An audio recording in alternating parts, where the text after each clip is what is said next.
আসসালামু আলাইকুম। আমাদের পররাষ্ট্র মন্ত্রণালয়ের নির্বুদ্ধিতার কারণে, অপরিপক্কতার কারণে ডক্টর ইউনূস সরকার, এটুকু বলা যেতে পারে, আবারও ভারতের কাছ থেকে মাঝারি ধরনের একটা ধাক্কা খেতে যাচ্ছে। কেন? কারণটি হচ্ছে, পররাষ্ট্র মন্ত্রণালয় থেকে একটি বিবৃতি দেওয়া হয়েছে ভারতকে উদ্দেশ্য করে, যেখানে বলা হচ্ছে যে আওয়ামী লীগের শীর্ষ নেতাকর্মীরা প্রতিবেশী ভারতে আশ্রয় নিয়েছে, সেখানে তারা দলীয় রাজনৈতিক কার্যালয় স্থাপন করে বিভিন্ন কর্মকাণ্ড পরিচালনা করে আসছে, যা অন্তর্বর্তী সরকারের নজরে এসেছে। নিষিদ্ধ আওয়ামী লীগের রাজনৈতিক কার্যালয় ও কার্যক্রম ভারতে বন্ধের জন্য বাংলাদেশ সরকার অনুরোধ জানিয়েছে। এই বিবৃতিটি কোন যৌক্তিকতার জায়গা থেকে দেয়া হলো? এটি রীতিমতো ডক্টর ইউনূস সরকারের জন্য হাস্যকর এবং যথেষ্ট পরিমাণ বিব্রতকর অবস্থার মতো। কেন এই বিবৃতিটি দেওয়া হলো?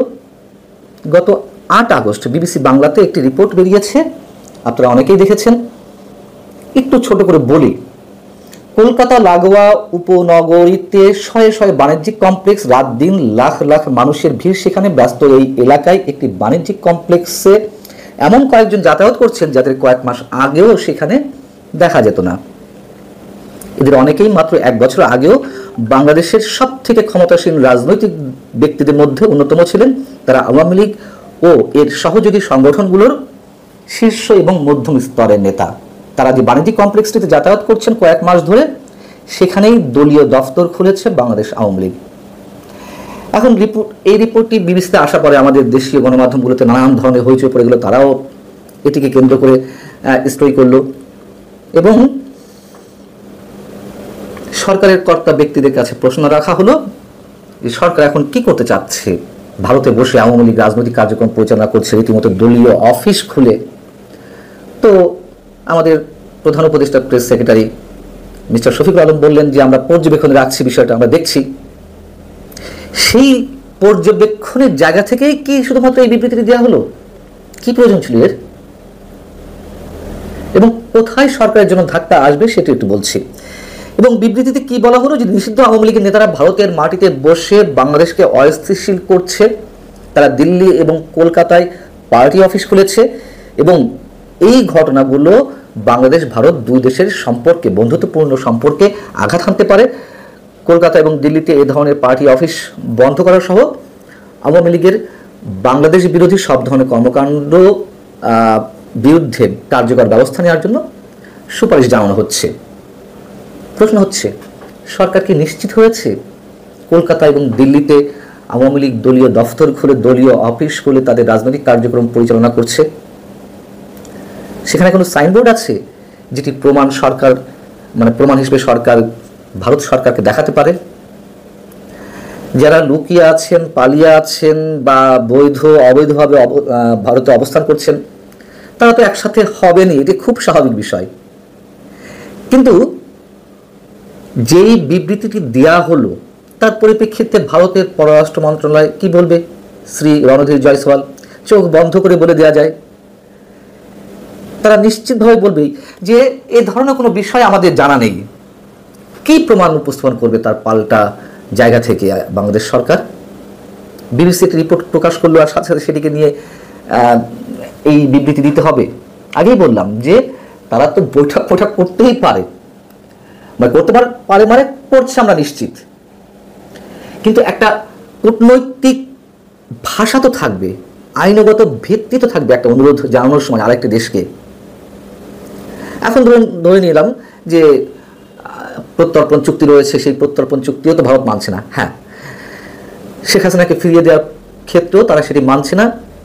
সেখানেও তো ক্লজ রয়েছে, যদি ওই রাষ্ট্র মনে করে, যে রাষ্ট্রে সংশ্লিষ্ট ব্যক্তি আশ্রয় নিচ্ছেন সেই রাষ্ট্র যদি মনে করে ওই ব্যক্তির নিজ রাষ্ট্র তার ক্ষেত্রে অন্যায় আচরণ করছেন বা বিচারের বিষয়টি রাজনৈতিক উদ্দেশ্য প্রণোদিত, তাহলে কিন্তু তারা ফেরত দিবে না।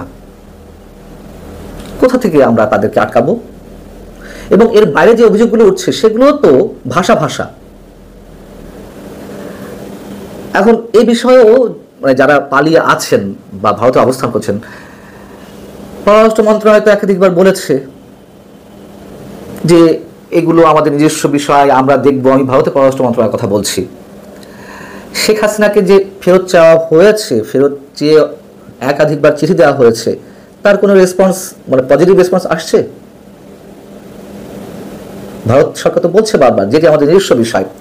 এবং শেখ হাসিনা যে কথাবার্তা বলছেন, বিভিন্ন গ্রুপ কলে তিনি অ্যাটেন্ড করছেন, নানান ধরনের অডিও রেকর্ড তার বেরোচ্ছে, সেসবের ক্ষেত্রে থেকেও, মানে সেসব জায়গা থেকেও তো থাইল্যান্ডে বিমস্টেক সম্মেলনের সাইডলাইন বৈঠকে নরেন্দ্র মোদীকে আমাদের প্রধান উপদেষ্টা অনুরোধ জানিয়েছিলেন যে তার কথাবার্তা বন্ধ করতে। নরেন্দ্র মোদী কি বলেছিলেন? যে এই ইনফরমেশন টেকনোলজি যুগে তিনি পারেন না, বা ভারতের এই ধরনের কোনো নীতি নেই কারোর মুখ বন্ধ করে রাখার, মুখের উপর বলে দিয়েছিলেন। সেই বিষয়টি আবার press secretary mister Shafiqul Alam তিনি বাংলাদেশে কি বললেন, গণমাধ্যমকে, এবং একই সঙ্গে তার ফেসবুকে লেখালেখি করলেন। নরেন্দ্র মোদী বিশাল গুরুত্ব দিয়েছেন, তিনি বিষয়টি দেখছেন। তার এই বক্তব্যের পরে আবার পাল্টা বিপরীত প্রতিক্রিয়া দেখা দিল ভারতের বিভিন্ন গণমাধ্যমে, সে দেশের পররাষ্ট্র মন্ত্রণালয়ের রেফারেন্স দিয়ে, যে নরেন্দ্র মোদী একেবারেই সে ধরনের কোনো কথা বলেননি, আমি দেখছি, আমি গুরুত্ব দিচ্ছি। বিষয় হচ্ছে যে বঙ্গবন্ধুর বাড়িটি তো আর 32 নম্বরে নেই, সেখানে শোক জানানো যাবে না, শোক জানানোতে ভয়, কি না কি হয়ে ওঠে। আবার আওয়ামী লীগের দলীয় অফিস থাকুক বা না থাকুক, সাইনবোর্ড থাকুক আর না থাকুক, তারা চুপচাপ বসে থাকবে, এটি কল্পনা করা যায়? আচ্ছা, ধরে নিলাম যে আওয়ামী লীগ এটি করছে, আবারও সেই প্রশ্ন করি, কোন জায়গা থেকে এই প্রশ্নটি করবে? কেন এই প্রশ্নটি আমি আবারও করলাম? বিএনপির ভারপ্রাপ্ত চেয়ারপারসন তারেক রহমান যে বছরের পর বছর লন্ডনে বসে তিনি সরাসরি ভিডিও কনফারেন্সে দলীয় সভাগুলোতে অংশ নিচ্ছেন, দিক নির্দেশনা দিচ্ছেন, সেখান থেকে তিনি দলীয় কার্যক্রম পরিচালনা করছেন। আওয়ামী লীগ সরকার 15.5 বছরের মধ্যে যুক্তরাজ্যের হাই কমিশনে কিংবা যুক্তরাজ্যের পররাষ্ট্র মন্ত্রণালয়ের কাছে কোনো ধরনের কোনো চিঠি ইস্যু করেছে যে আপনারা ওইখানে বসে, মানে আপনার দেশে বসে কেন তারেক রহমান একজন পলাতক আসামি হওয়া সত্ত্বেও এদেশের তার দল পরিচালনা করছে, কেন ভিডিও কনফারেন্সে অংশ নিচ্ছে? আওয়ামী লীগ ইচ্ছে করে পারতো না, এটা তো কোনো বিষয় ছিল না। কিন্তু আমি মনে করিয়ে দিচ্ছি যে মিনিমাম একটা নৈতিক ভিত্তি থাকবে, একটা কূটনৈতিক সুলভ আচরণের মধ্যে দিয়ে এগুলো করতে হবে। আমাদের সরকার সেটি করে ফেললো কার বাহবা নেওয়ার জন্য? গণমাধ্যমের পক্ষ থেকে প্রশ্ন করা হয়েছিল, বা তার যে কিংস পার্টি, সরকারের কিংস পার্টি এনসিপিকে দেখানোর জন্য, মুখ রক্ষার জন্য। মুখ রক্ষা করতে গিয়ে এখন যে মৃদু একটা ধাক্কা আসবে ভারতের পক্ষ থেকে, কি প্রতিক্রিয়া আসবে আমি আগে থেকেই বলে দিলাম, চোখ বন্ধ করে বলে দেওয়া যায় যে তারা কি বলবে। এবং ধাক্কা খেতে খেতে যদি ডক্টর মোহাম্মদ ইউনূস সরকারের সেটি হজম শক্তি বেড়ে যায়, তাহলে কিছু বলার নাই, কিন্তু আমাদের জন্য তো বিব্রতকর। সবকিছু হজপজ লাগিয়ে দিচ্ছে এবং নানান ধরনের ঝড়ের আভাস পাওয়া যাচ্ছে। অনেক বলেন সেটি টর্নেডো আকারে আসবে, নাকি সুনামি আকারে আসবে, নাকি সাইক্লোন আকারে আসবে, আমরা জানি না। তবে অনেক কিছু শোনা যাচ্ছে, তারই বোধহয় সিমটম এগুলো, যে হজপজ বাঁধিয়ে দেওয়া, কি করবে, কি কর্তব্য বিমূঢ় হয়ে ওঠা।